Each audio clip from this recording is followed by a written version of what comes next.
my first employee, Miles Mileto. I'll never forget it. And I thought, wow, I can do all this work, but I can get him to do this.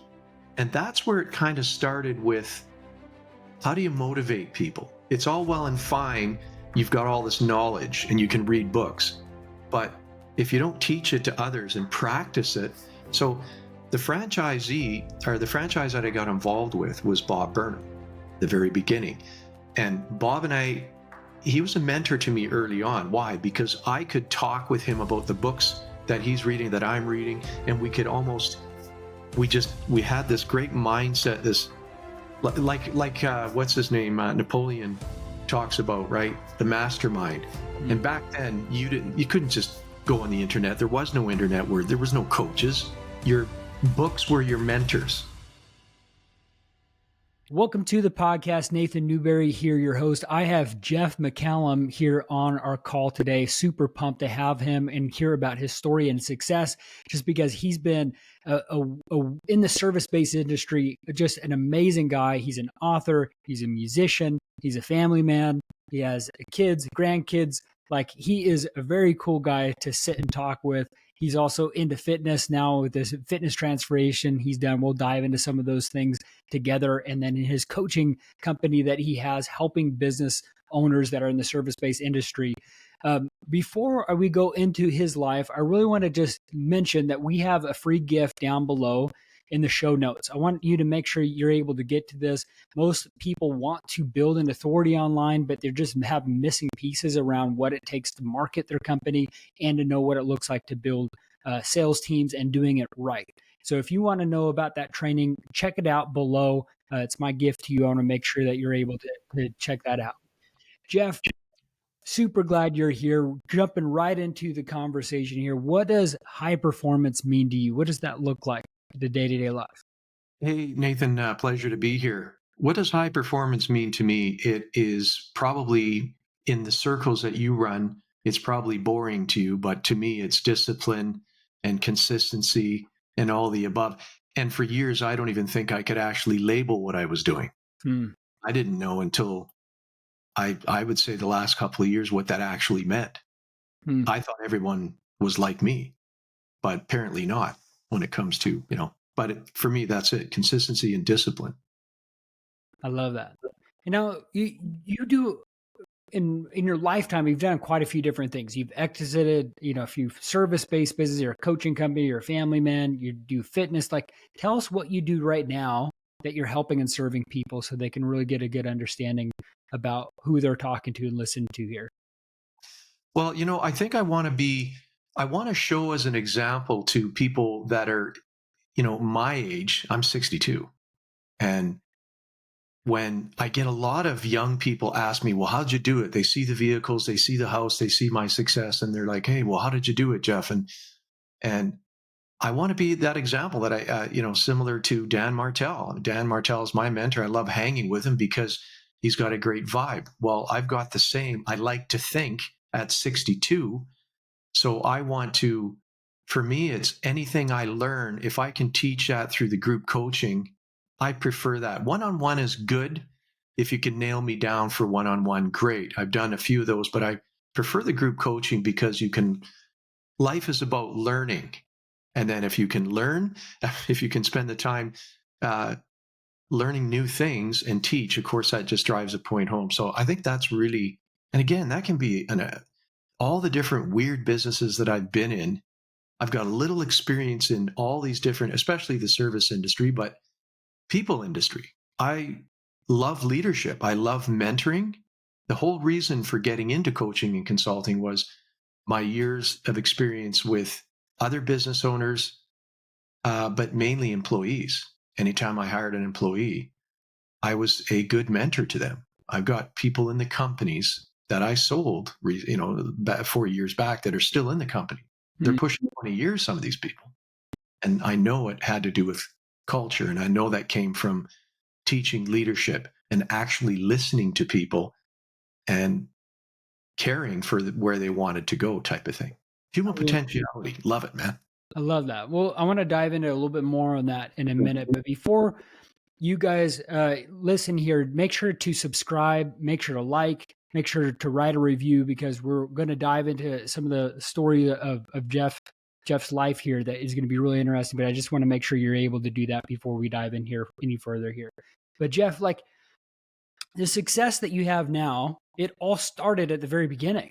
Like you just recently you had mentioned that you kind of discovered that you're a little bit different than most. And it was just you were running at the degree that you were running at. You had Yeah. the pace that you were running at. Your wife probably just accepted like this is probably who you are, what you're about. But I can imagine she married you in the pace that you're running at, and you're realizing, hey, I'm a high achiever. I'm a high level type of person. But like bring us back to the very beginning as you're kind of reminiscing on your life as a 62 years old, and going back to the early teens or 20s, or when you realize, hey, I'm a little bit different. I run at a different pace, or I have some different vision or goals. Where did that all begin? Where did that kind of start taking shape? I think it really took shape for me when I was working at a gas plant up north in the trades.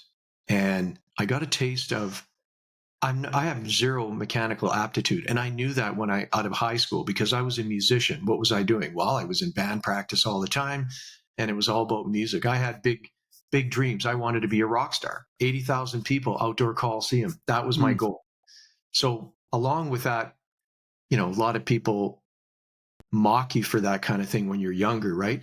And of course, for me back, it was like late 70s and 80s. There wasn't a lot of direction back then like there is now. It was like, hey, you either go to school and follow the trade path and get a job and be like the rest. But it was in the gas plant. I'll never forget it. Sitting at the lunch table with all these other people that you could tell were just unhappy. And mm. that came through with, the smoking and the complaining about their family and all this other stuff. And these were young guys. And I thought, I'm not going to get caught in that trap. So I knew early on that was not me. And I knew that once I read I think it was Wayne Dyer's book, either Erroneous Zones or no, it was Pulling Your Own Strings by Wayne Dyer. My brother gave it to me. And then I read Magic of Believing. And then I realized you could change your destiny anytime you want it and you could control it. And Mm. then I knew when I started reading these books, I thought, yeah, now I know what I need to do.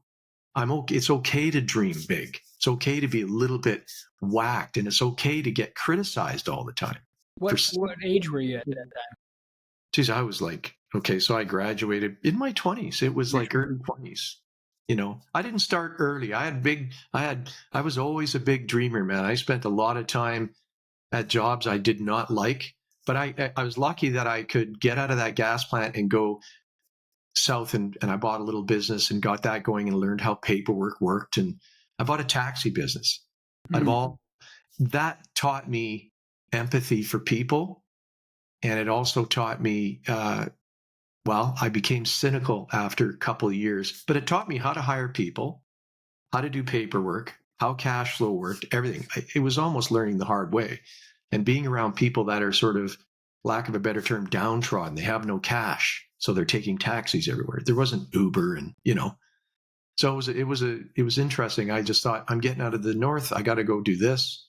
So I had no other, And when you did you get married? Is this at the same time you were married at that time? that was early 80s that I had the Okay. tax thing. And then after that, I met my wife. When I met my wife, we moved to Victoria, and that's where I started the one service company. And Okay. that service company, I was lucky enough that um, it was a carpet cleaning company. And from that, we went into restoration right away. And restoration was not known at the time. Nobody Mm. really knew what restoration was. You called a carpet cleaning company to extract your water from your basement when there was a flood. You didn't think about putting it back to get well, a carpenter's going to do that, right? This is how Yeah. you. So I was lucky enough to stay in that business long enough, and I grew with it. And then, of course, I'll get into the other stuff later about the niche companies that came off that.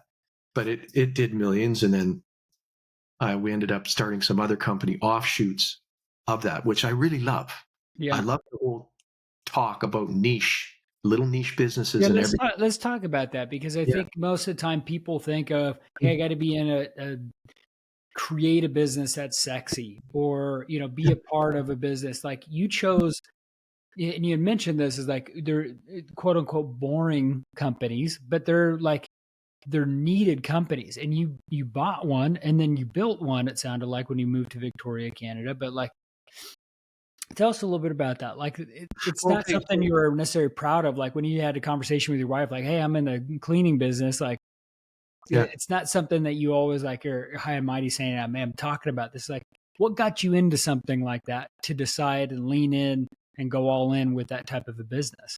Well, funny you say that. It's like you're absolutely nailed it on the head. These are unsexy businesses. I've always seemed to have a second job. When I left when I met my wife, I was in a pest control company. I worked for a pest control company, and on the side, I had a janitor company with a Mm, buddy. He had contracts for Canada Post and all these different, uh, some real estate companies and stuff. And so contracts were cool. I mean, even bad, we used to steal equipment from one anyway and go wet polish a floor, this type of thing. But I learned, I was just always working back then. And it was, and they were all unsexy businesses. And my wife's fine with whatever, but my business partner from the restoration early on, his wife, they'd go out to dinner parties and they'd say, "Oh, what do you do?" And he goes, "Oh, I'm a carpet cleaner." And it used to drive his wife crazy. But I have no problems with that. yeah. Unsexy businesses made me millions of dollars. So it started out with a janitor business. Then the carpet cleaning was a franchise that my brother was in, and it was up and coming. And we're talking about when carpet cleaning companies had no truck mounted units. It was Mm. literally 1986 when those things were introduced.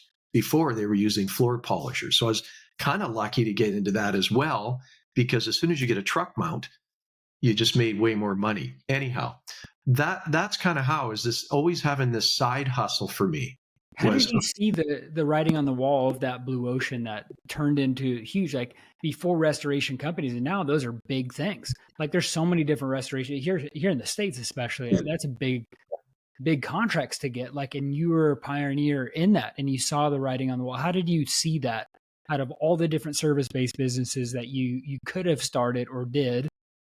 Why well start that? I remember this clear as day. It was 1990 and I moved to Victoria and I bought into a franchise, small franchise. And the guy that had it before me had a file this thick in the Better Business Bureau on how kind of abusive he was to clients. So I didn't really have, lack of a better term, a hope in hell to get this company going.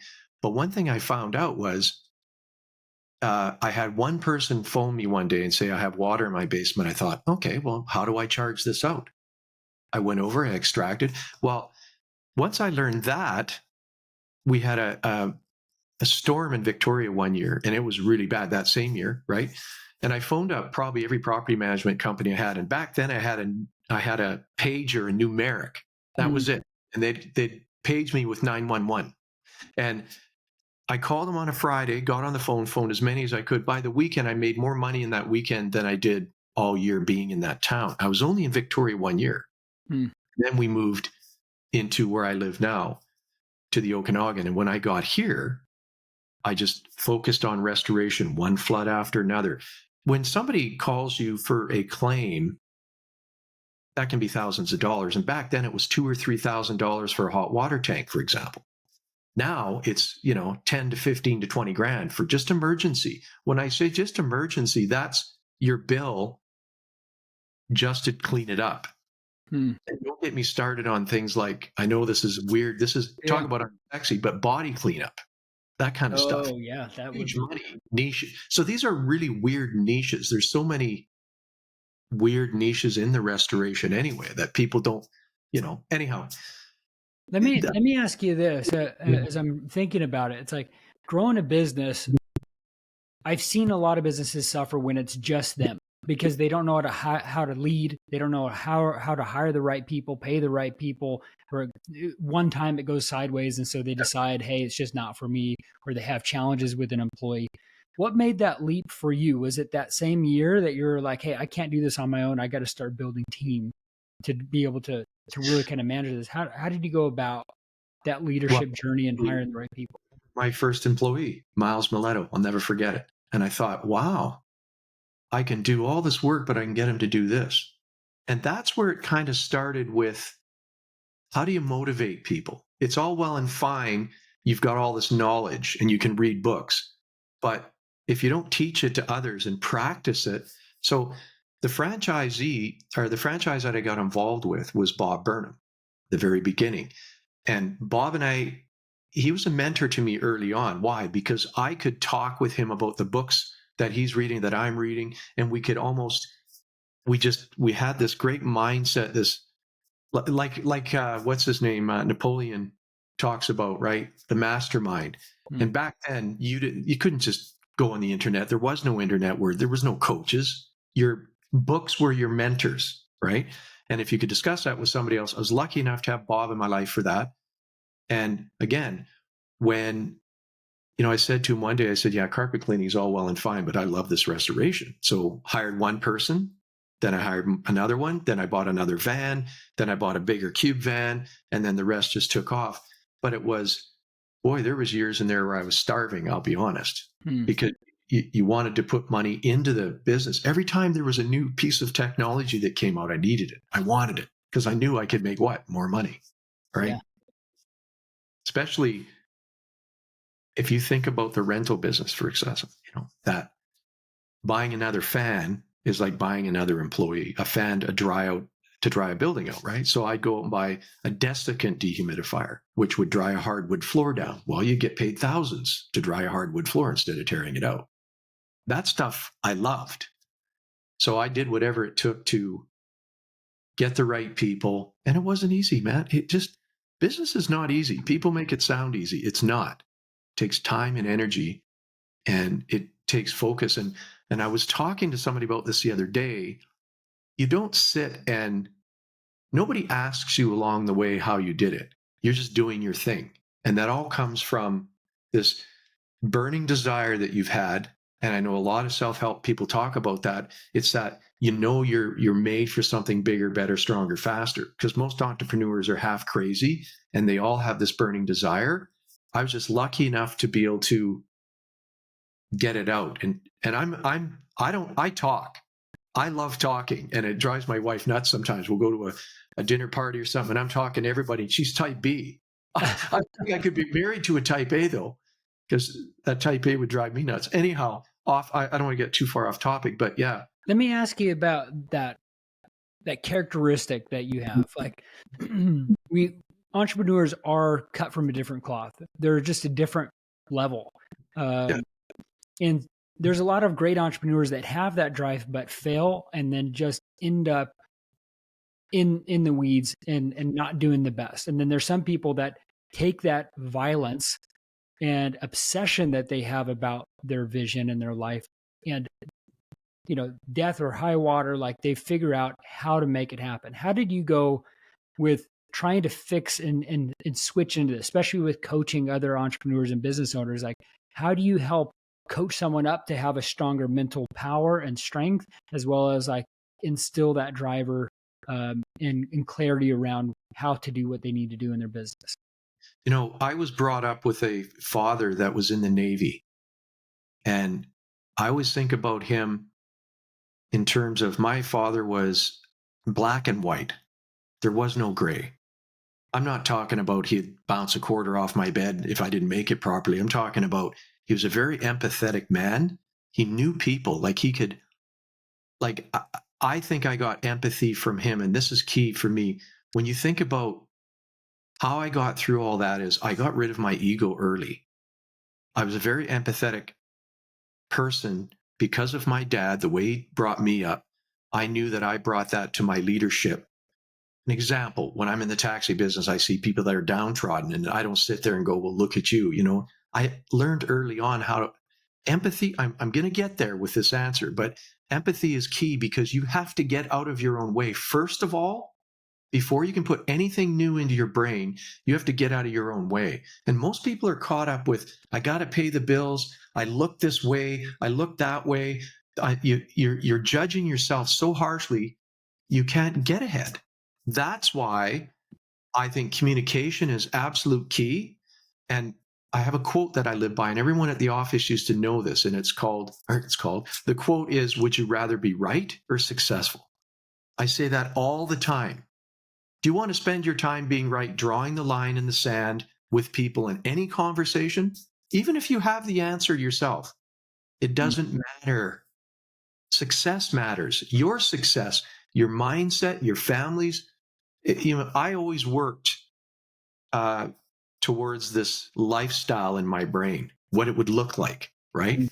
And nothing was going to stop me from getting there. And I'm telling you, I had to get out of my own way in a lot of instances. Man, I can remember people that, yeah, I won't go there, but Did I that think translate into your relationship with your wife? You've been married for how many years now, Jeff?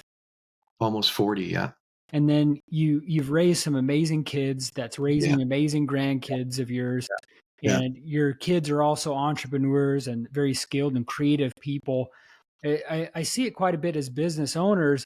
They just like they take their obsession they have in their business and nothing else matters, and it destroys their relationships from their Yeah. wife and kids.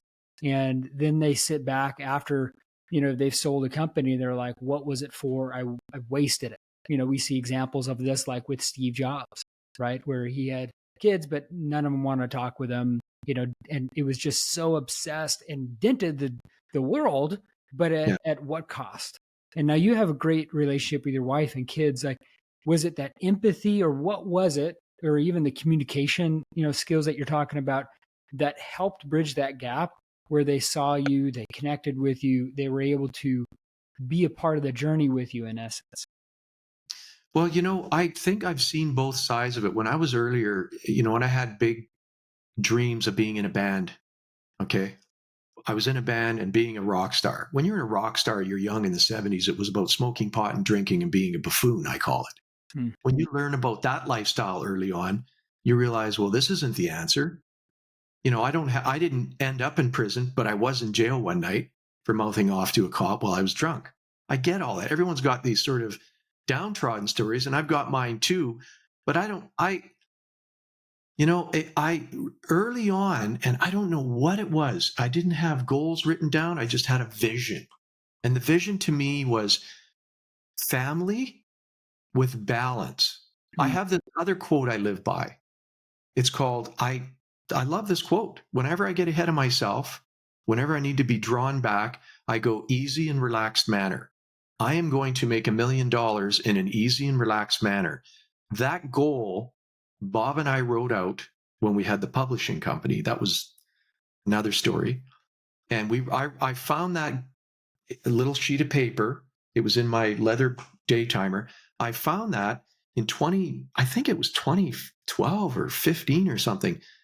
And we had made that amount of money, and I crossed out and I put 5 million. And then when I pulled it out again in 2020, when you remember when Clubhouse was out, all of a sudden COVID's around, everyone's talking on Clubhouse. Well, it was there where I sort of found that leather binder and I opened it up and realized that I'd sold my companies for over that. And Hmm. the quote was, we want to make $1 million in an easy and relaxed manner for the good of all, and forever whoever holds this will get it as well. Something like that. And so that one always rings through. I know it's kind of a long-winded thing, How but many years was that though? Like, I think people think it's like the overnight success, but the years for toward this exit that you had with your success, how many years? well, the one company, the large company I had for 30 years, one I started in 90, that was 31 years old or something. And the other one that we packaged with it, nor has solutions, we started that in 2015. So that was 5-year company. What was really cool about having that one restoration company, I had a different company called Burn Mac off it, Bob Byrne and Jeff McCallum. That was a franchise company where we franchised painting and um, painting and carpet cleaning. So we had these franchises, and during that time, we were gobbling a lot of books. So we started Expert Author Publishing. The reason we started the publishing was because it gave Bob's focus being in Vancouver. He could teach people how to write and publish. We could do seminars. It was nuts. Like we were all over the place, but the ride was awesome because as the restoration company grew, I kind of had to scale back on any of the publishing around 20, I think it was 2016. Bob had a lot to do with it more than I did, but I just couldn't be in both worlds. And besides, restoration at that point was off the charts. Like we were getting so big so fast. That company had 3 locations. It was a lot. And actually, by the time we sold in 2020, we needed another level of executives. And I was like, I'm done. And my sons they wanted to go do, my one son came, he worked for me for about 10 or 12 years as a project manager straight out of university. And he took business 5 years. My oldest took business 5 years, but he became an accountant at a diamond mine up north. And he now is an infrastructure kid, like he's a consultant. And that wasn't their jam. This was something dad started, was a restoration company, and I did it the hard way. So 30 years, but come on, it was 40 years of hardcore, trying this, trying that. But I will say that, man, it's the weirdest niches that I was in. The unsexy main town. What does Cody Sanchez say? She calls it. I've got her book, and I just got a kick out of it because she talks like that. Right? She's Yeah. all about businesses that, and I've always thought, Bob and I used to talk about that as well. There's all these businesses out there that nobody knows about. They're unsexy, but they're quietly raking in millions of dollars. Mm-hmm. And one of the things I will plug her for a second here was she said, right now in Japan, there's more companies closing down because that are making millions and millions of dollars, but nobody wants them. Yeah. And I'm not going to sit and give a blanket statement and go, well, nobody wants to work. That's not true. Just things are different. Yeah. The winds of the economy have changed. Simple. I'm not going to. Well, how long did you grind until you saw a stride of success? Oh, so the restoration company, that's one thing I should have focused on a little more. When I had the restoration company, it was making a lot of money, so we could do the Burn Mac. We could do the expert author publishing. I've always, every time I hired somebody, I could step back, step back, step back. It got ridiculous. By the time 2020 came and when I sold to private equity, I didn't need to be there, and they knew that. So they paid me out. Bye-bye. But they did give me a little salary for non-compete for a couple of years. But at that point, and I used to say this in the office, they'd say, Jeff, you quit 10 years ago, but you didn't tell anybody. I got complacent. I'll be honest. I got complacent probably 2015 and on. And when we started that second company, I had a couple partners, and two in particular, my sons, and they had other stuff on the go as well, because they both have construction companies now, right? They build homes and spec homes and all this other. But yeah, I quit 10 years ago because all I was doing in the company was I had all these relationships with adjusters and brokers and stuff, and I had a box at the event center. So I'd go watch hockey and I'd go, have beer. It was not me. It was not me. Mm. That life of let's go have a beer and do this. It was me at the time, but I grew way beyond that. Sometimes I'm careful about even talking about my past because the past is a past, because I'm just forward into the future. And I'll never forget Dan Martell said to me one day, he goes, Jeff, you're like who did he say? I laughed at this. He goes, you're like a guy that I used to go to school with 26 years ago. You're still talking about the same thing. It's like the exits. He goes, what's new? What's up and coming? And I'm on that. And that's why I just joined again for another year as elite coaching, because it's like, I want to hang out with the right people, man, because you get to pick and choose who influences you. That's right.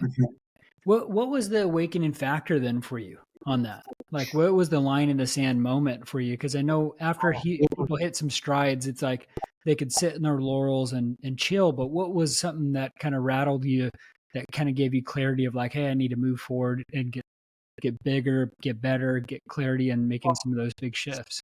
Well, actually, and when I would sub everything out every time. I mean, it literally started in my mindset of, oh, well, I can always go back in the truck if I can't be manager.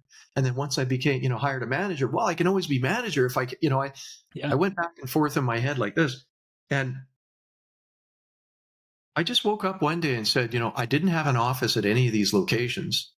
I had an office at home. I'd go to these locations and people would be all over me for the hours that I was in there. And I just kind of lost the I had built it to a point, and that was it. And I knew that we had all these locations.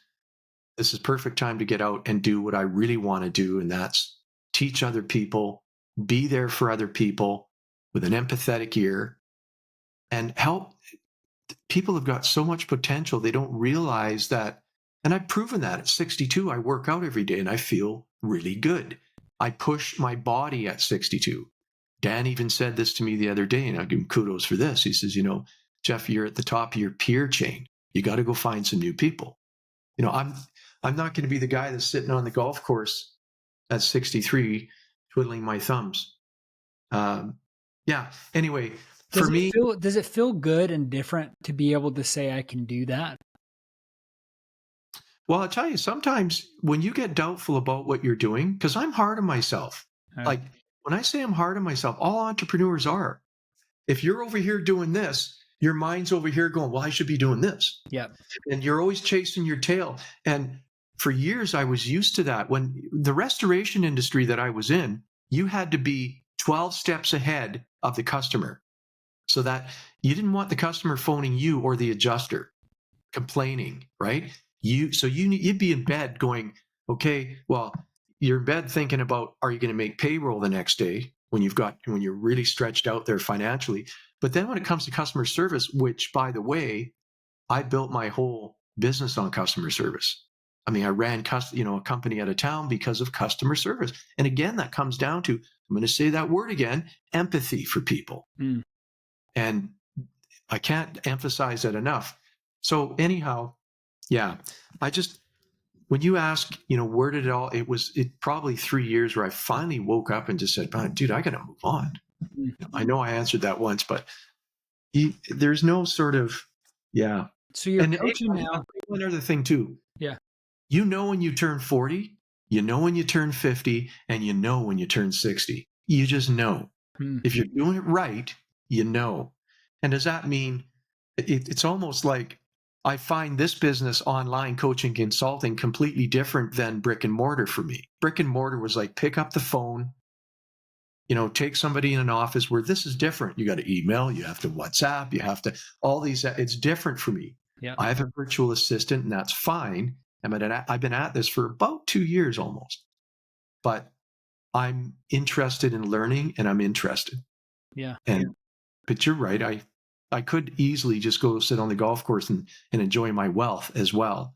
Well, I mean, there's sometimes the thought of like, hey, it's a mindset shift. Either I can lose it, right? Or, hey, I haven't arrived yet, so I'm still pushing for something. And now that you got there, you're like, now what? And now you're pushing forward with realizing, hey, there's even more hill to climb, which is very cool because you're creating a new version of Jeff. And ways that you can impact more people. Yeah, very good point. Yeah, it's an ongoing battle, man. What are some things that you teach now your students? So if there's some service-based entrepreneurs here that either want to get into these, non-sexy business, service-based businesses, and or that are right now, and they want to connect with you further, like what are some of these principles or habits that you would teach them to really help them achieve that success that you've achieved? Well, listen, the first thing I'm going to talk about is where's your health at? Where are you at? What are your goals for your family? What are your goals for yourself? Let's talk about goals. What are your short-term goals? What are your long-term? And what are your BHAGs? Mm-hmm. You'd be surprised that a lot of people don't know what those are. Big, hairy, audacious goal. What is it? Well, I want to have 5 vans and I want to have, a lot of people that approach me in this industry are always like, if I could just get so many more employees, then I can just do this, right? It's like, yes, I can help you get there, but you just have to have a plan because a lot of guys have the talent to go out there. You take a plumber, for example, roofing guy, whatever. All these guys have got talent to do the work, but their big excuse is they don't have time, right? Hence the reason Dan wrote that book, Buy Back Time. Beautiful thing, right? It's hard for a lot of people to wrap their brain around that. Yeah, it is. Especially when you're in the thick of it and people owe you money. One of the biggest things I work with people is what happens when they can't say no to work and they can't afford to do the work because they have receivables that are out there so long. They can't seem to get people. That one to me is probably the biggest. Well, I can't find the right people. Well, let's talk about that. I love digging deep with people, finding out what's happening for them personally.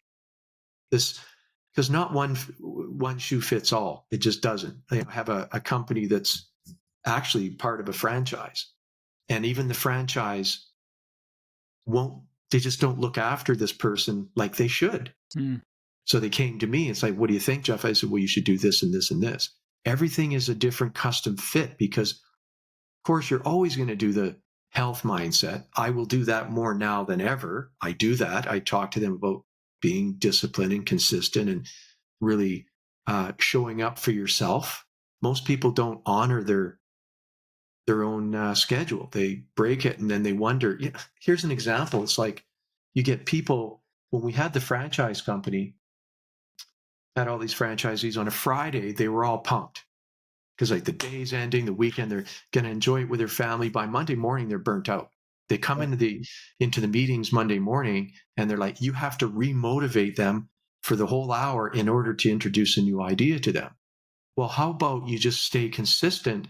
How about you just discipline? You get what you know what I'm talking I about. do. Yeah.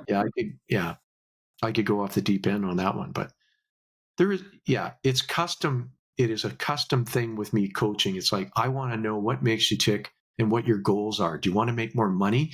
Are you making enough money? Are you happy? Some guys are happy at, 2 to 500,000 a year. Some guys want to scale and exit. I was talking to a couple guys this morning and I said, you're starting this company together and one guy's buying into another company. I said, what is your exit strategy? You're young. What does 10 years look like? Because it's going to go by anyway. Mm-hmm. If I probably, knowing what I know now, Nathan, I probably would have got out earlier if I knew it just wasn't on my radar. I didn't, I thought, well, I need to keep building, and you'd be Mm-hmm. surprised what your business is actually worth, but you Yeah. should always be grooming it to sell. And then the So other part of it is teaching people in the service industry what other niches they have under their belt that could create profit for them. A lot of them don't see that. when They're do you just, diversify then? After you hit one niche and then you yeah, diversify? Because that's again, it depends on the industry. It's like roofing, roofing's roofing. Mhm. You could be shingle or you could be tar and gravel. Should you be going after commercial work? Could that be your niche on top of, maybe one commercial a year? You Yeah. wet your beak with that. For us, the restoration, we took the asbestos removal segue, took that company, learned everything about we knew the infrastructure, how to build companies, and that company blew up. That went from like 500,000 to millions of dollars in asbestos removal. And that was just a niche off the restoration. And that would not have happened if, we didn't separate it and focus on it solely. There's a quote, I want to get your thoughts on this, from Jim Rohn. He said, learn to work harder on yourself than you do on your job. If you work hard on your job, you can make a living. But if you work hard on yourself, you can make a fortune. You're an obsessive I've guy. heard that. You're an I love obsessive guy. You're a learn. You always are learning, always reading books. How important is that for an entrepreneur, even an upcoming entrepreneur, to be obsessive about learning not just the skill of their job, but learning the skill of building and working on themselves? Wow, that I was thinking about this one the other day. And I think just before we got on the podcast, I mentioned that to you. I didn't, until only the last couple of years that people really asked me, how did you do it? And I had to sort of piece it together. Well, I guess because I read books, and I've always read those type of books. I have Yeah. a massive library here, massive. And it's all because, and I just got rid of 6 boxes of books. Sometimes, and here's the problem with books, not the problem, but some people go, well, I read it and I didn't like it. Fine, put it down, go buy another one. Self-help books, the reference books, you keep them forever. Mm-hmm. It's only until Audible came out that even ramp everything up in terms of information. But I say, man, the importance of gobbling books is so important. The other one too is getting your ego out of the way and reaching out to the right people. Mm. People are afraid of being judged, and they're also afraid of success. Success is scary to people.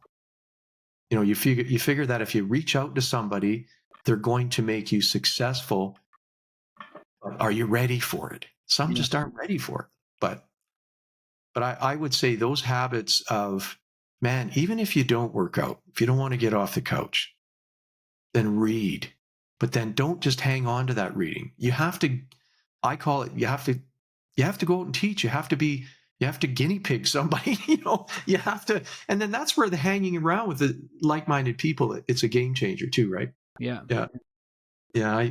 Man, Man, I I believe, love this conversation that we have together, Jeff, because it's so amazing to kind of get an idea of like who you are, what you're about, what you're trying to accomplish in your future. How can people follow you and connect with you further? for me, it's Jeff S. McCallum at Jeff S. McCallum on Instagram. Hmm. Okay. DM me and I'll reach out to their way. I state that one. I just love it's easiest for me, right? Yeah. But I'll I put the suck. link down below for everybody to Yeah. be able to grab that. Well, if everybody wants to get Jeff information, make sure to connect with him. He's a wealth of knowledge, a very cool guy to really be a part of him. And again, if you haven't picked up that resources to get a training on how to build an authority, make sure to grab that below. Jeff, thank you so much for being on the podcast, and thanks for listening and tuning in. Make sure to subscribe, like, and write a review if you're listening to the podcast digitally.